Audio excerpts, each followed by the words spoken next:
Réfléchissez un instant.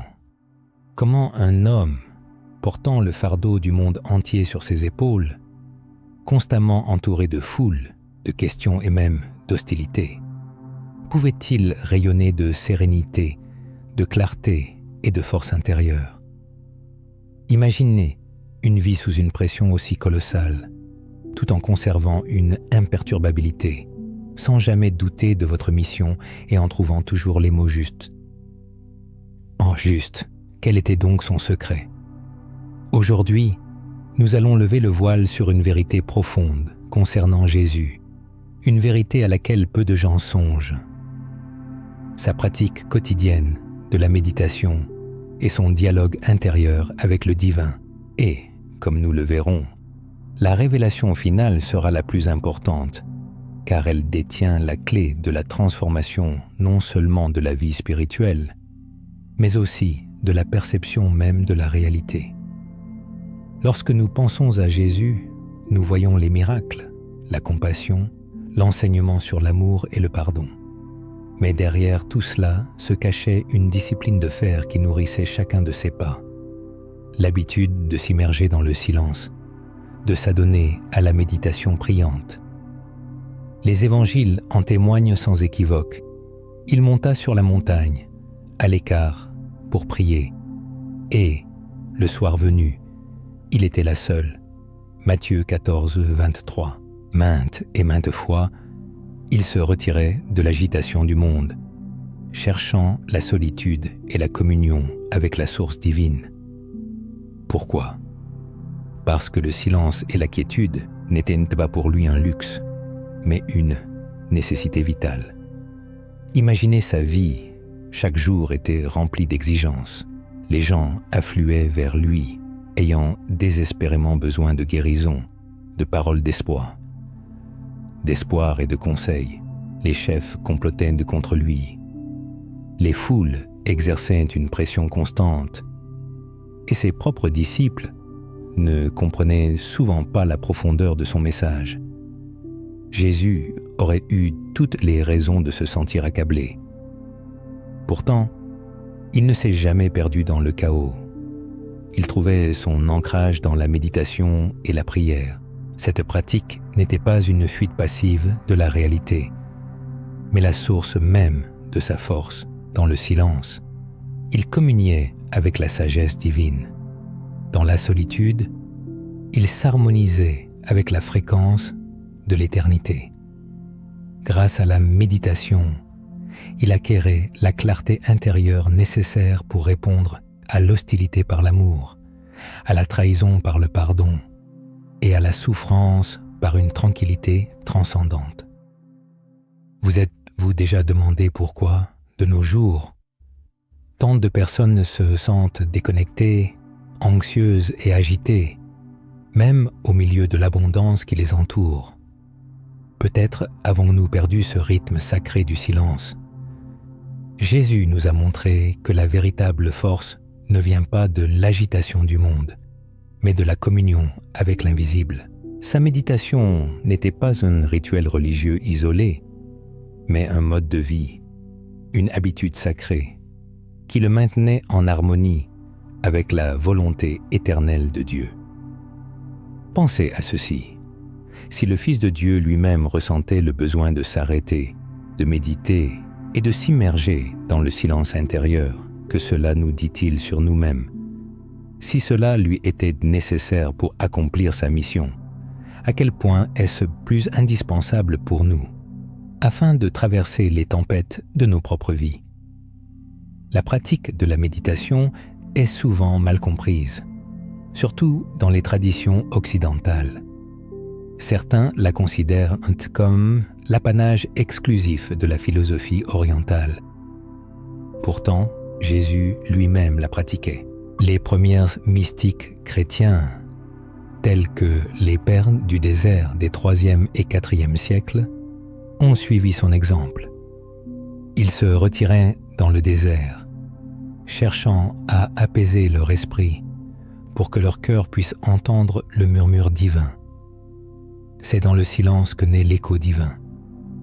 comme l'a un jour fait remarquer saint Antoine le Grand, ermite et sage, celui qui s'est abrité dans la solitude et le silence échappe à 3 combats, celui de l'ouïe, celui de la parole et celui de la vue.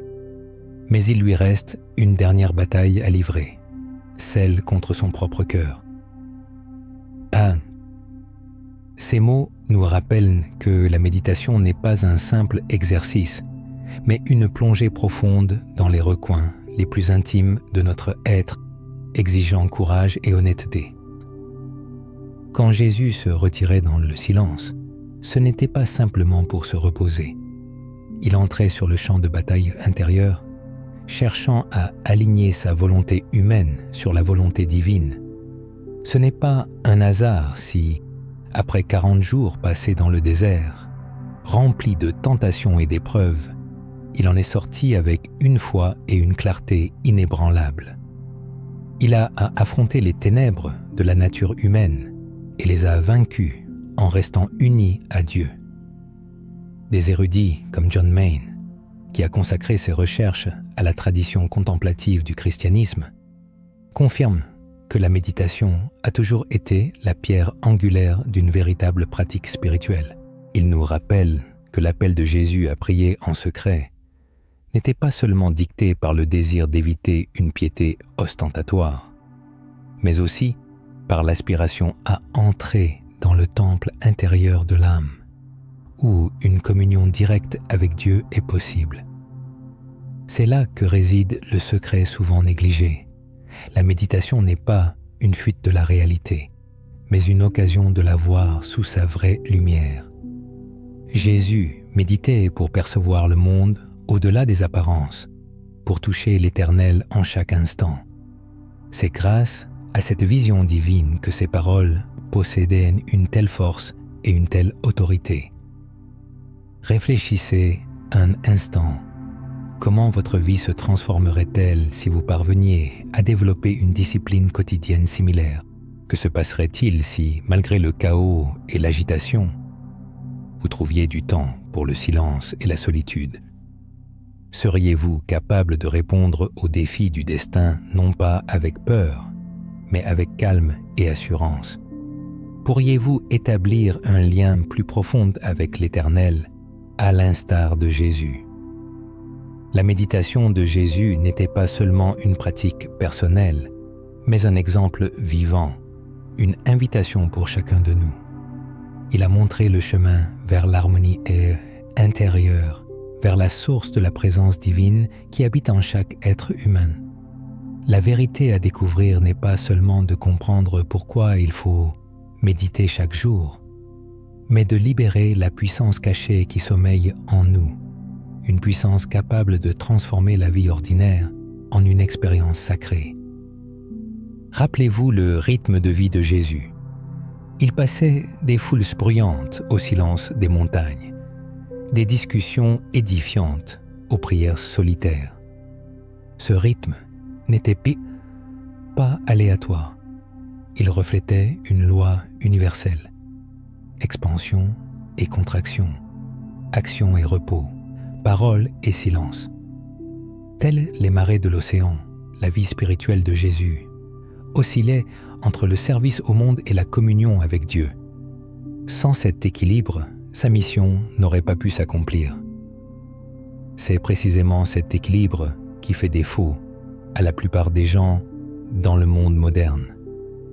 Nous vivons à une époque où le silence fait peur, où chaque instant est rempli de bruit, de notifications, de conversations et de distractions.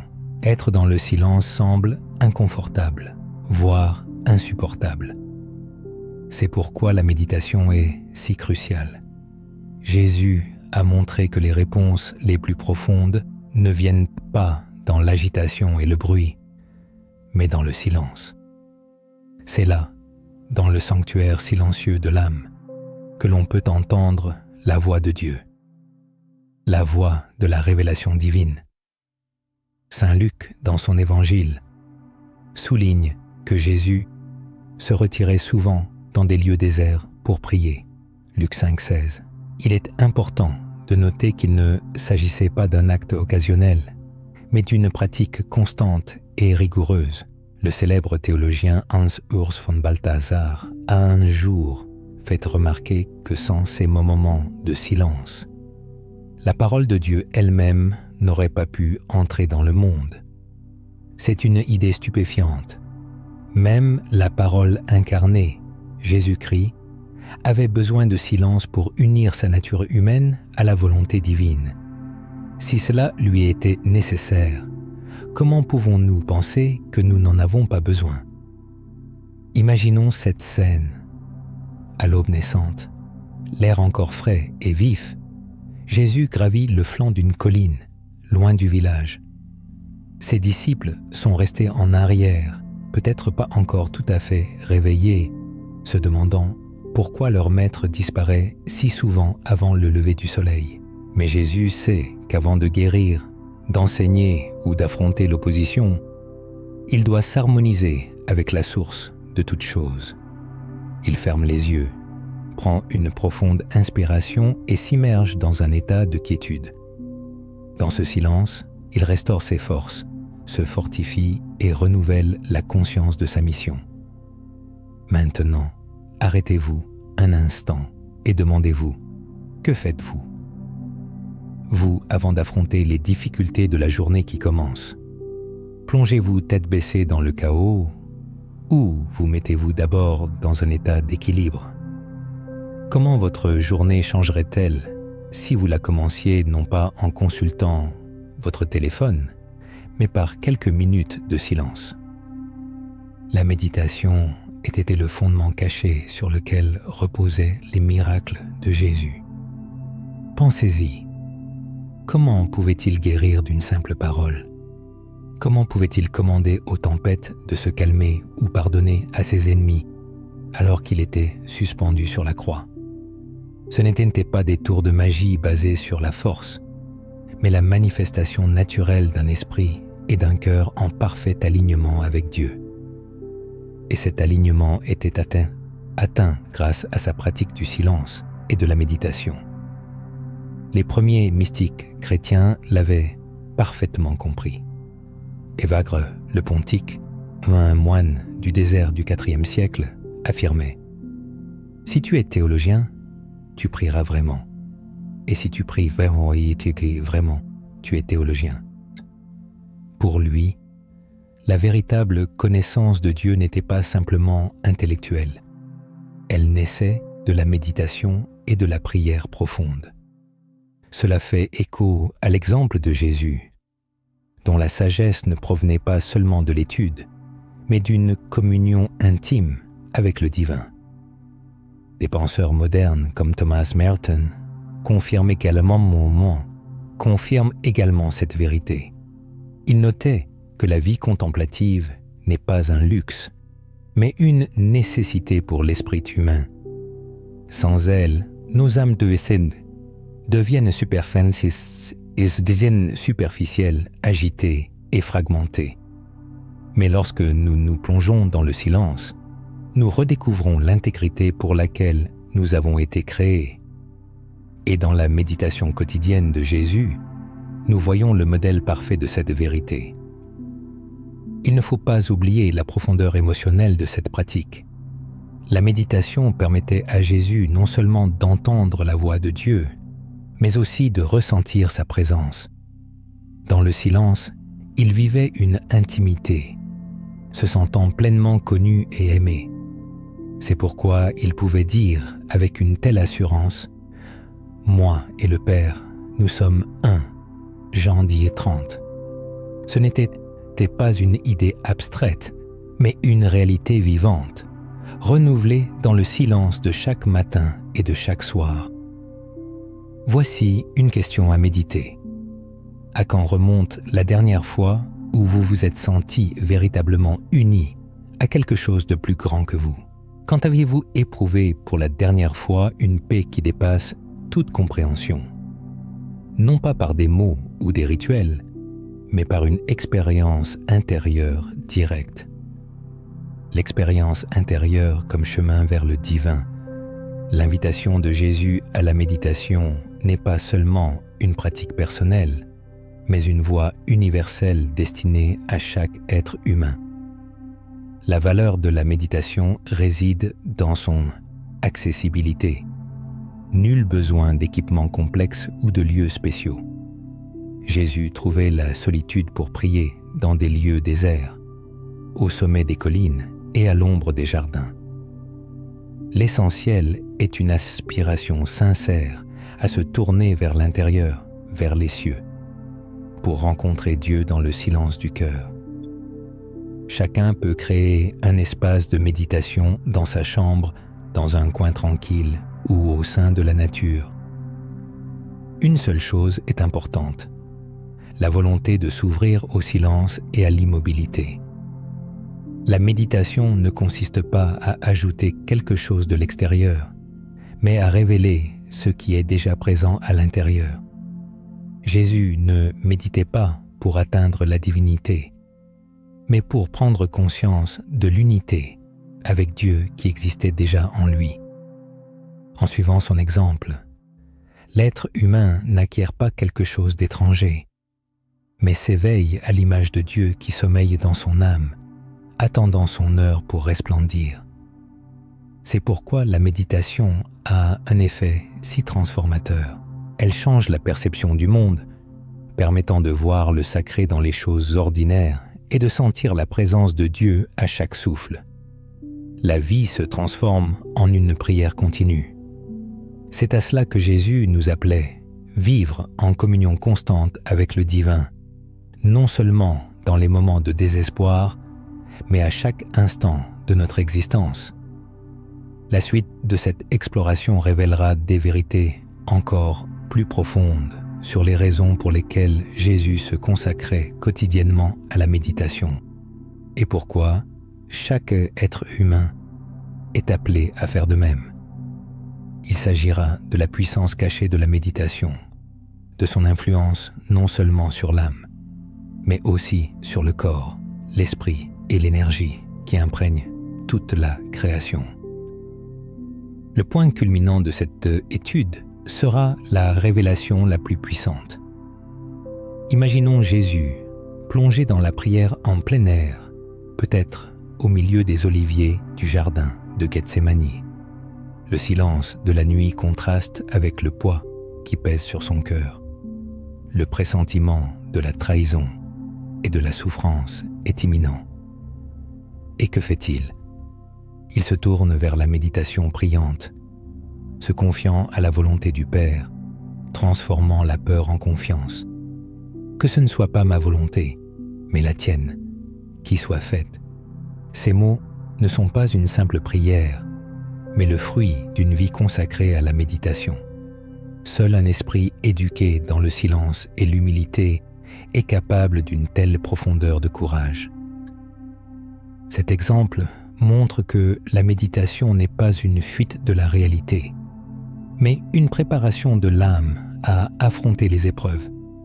Jésus ne méditait pas pour trouver la paix, mais pour renforcer son lien avec la volonté de Dieu et acquérir une force inébranlable.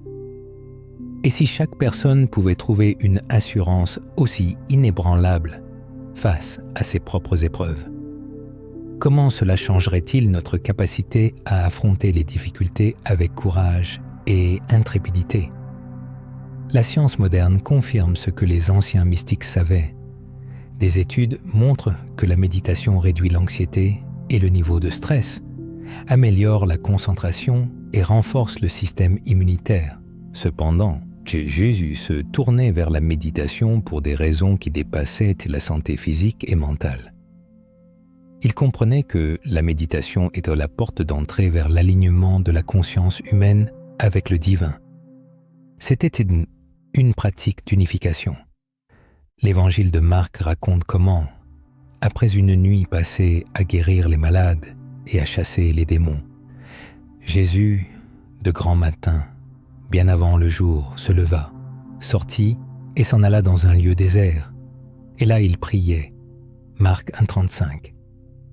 Ce n'était pas un hasard, c'était dès son habitude. Après avoir servi les gens, il retournait à la source du silence pour refaire le plein de force. Jésus-Christ, comme le rapportent dans les textes sacrés, se retirait régulièrement pour méditer afin de renouveler ses ressources spirituelles. Ce processus peut être comparé à l'entretien d'une flamme dans une lampe. La flamme brille intensément tant qu'il y a une réserve d'huile. Sans un réapprovisionnement régulier, le feu s'éteint inévitablement. Pour Jésus, la méditation était cette source même où il puisait la présence et la force divine.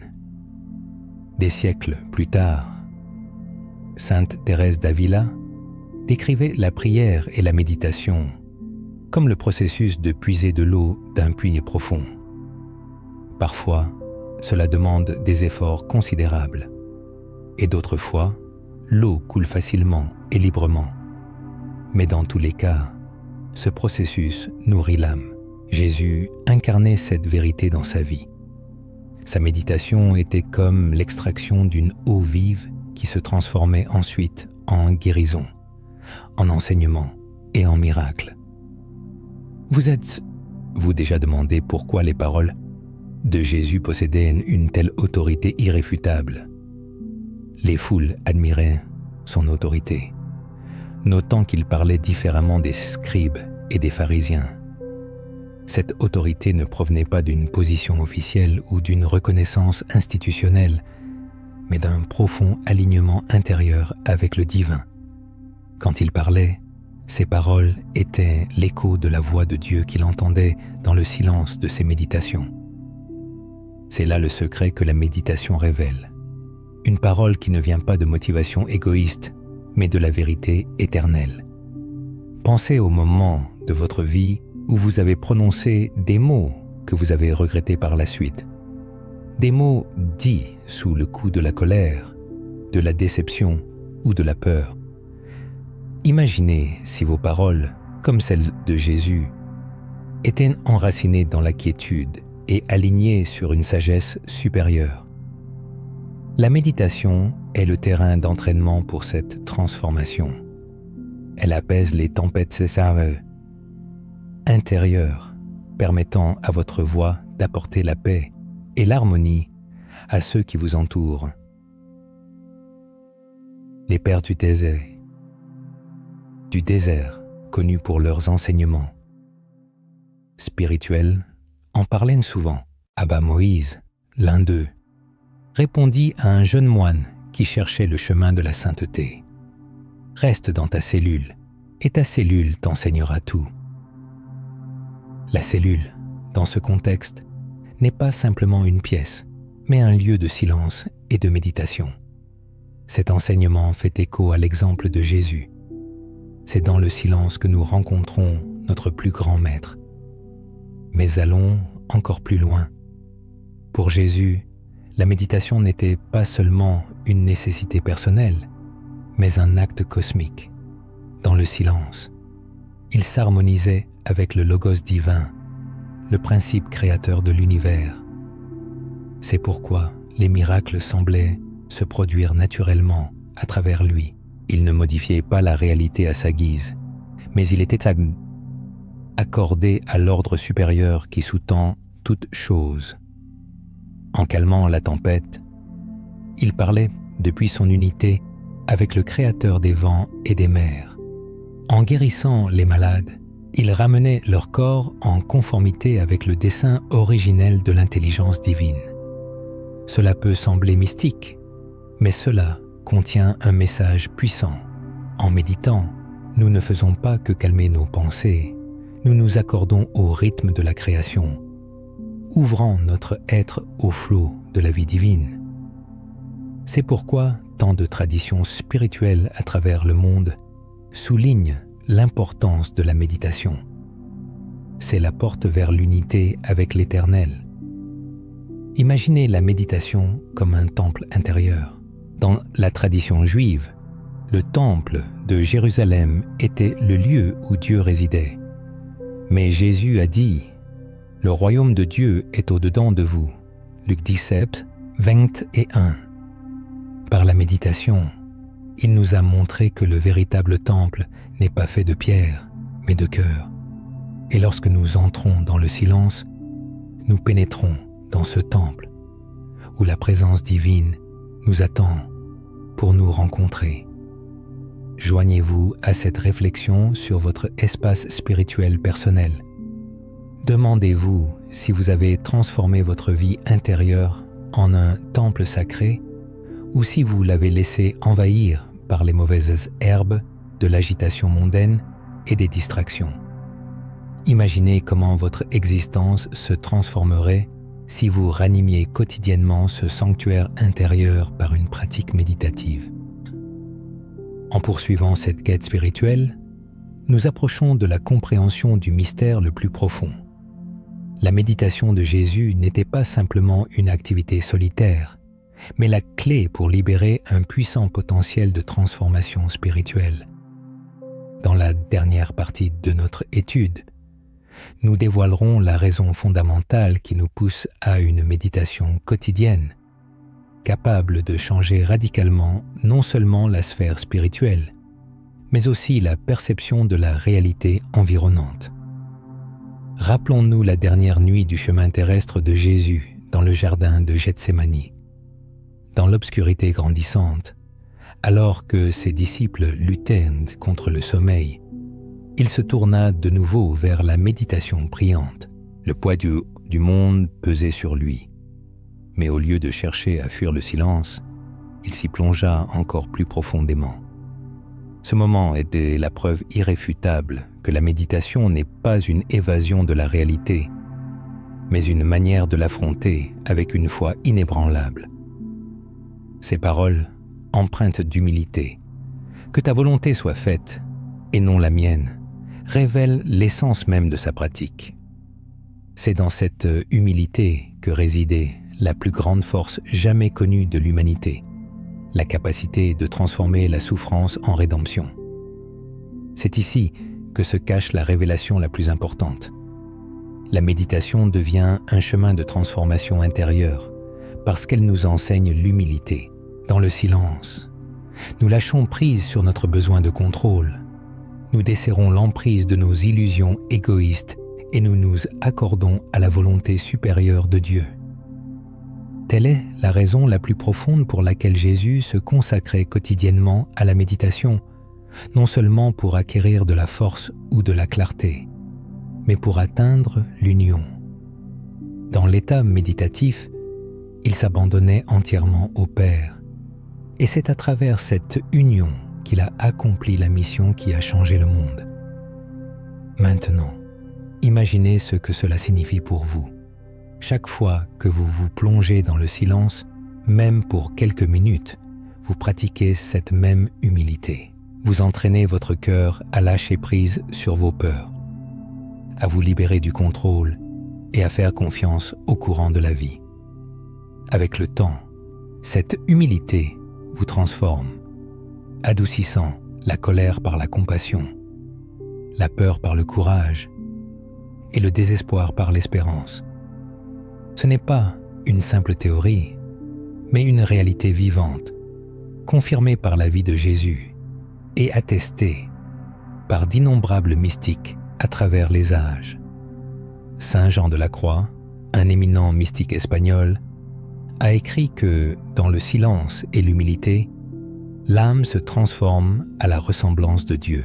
Cela fait écho à ce que Jésus a incarné. Sa méditation quotidienne n'était pas seulement une pratique d'apaisement, mais un processus de transfiguration, façonnant sa nature humaine en un réceptacle parfait de l'amour divin. Peut-être vous demandez-vous comment votre méditation peut se comparer à celle de Jésus. La réponse est simple. Il ne vous est pas demandé de répliquer son chemin à l'identique, mais de vous orienter dans la même direction. La méditation est une voie universelle de communion avec le divin. En la pratiquant, vous n'essayez pas de devenir quelqu'un d'autre, mais vous découvrez qui vous êtes déjà au plus profond de votre âme, un enfant de Dieu, créé pour vivre en union avec lui. L'union avec le divin renferme une vérité paradoxale qui, tout en nous rendant humbles, fortifie notre esprit Elle nous amène à reconnaître les limites de nos propres forces dans la quête de la paix intérieure et à accepter la nécessité de l'humilité face à une puissance supérieure.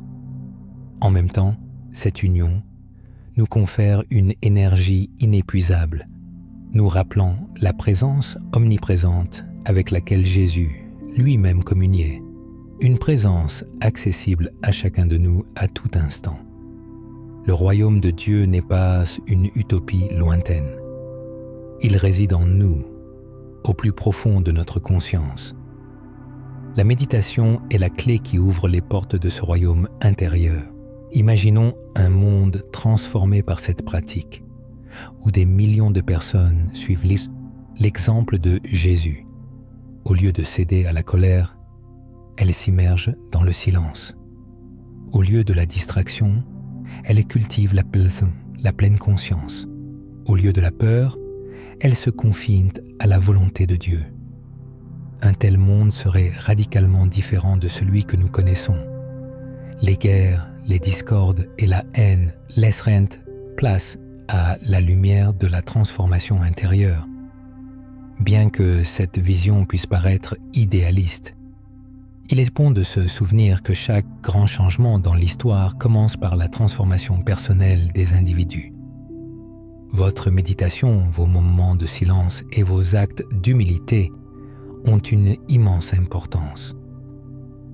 Les guides spirituels contemporains, comme le père Thomas Keating, soulignent que la méditation ou la prière de centrage n'est pas une tentative de vider l'esprit de ses pensées, mais plutôt un consentement volontaire à la présence de Dieu en soi.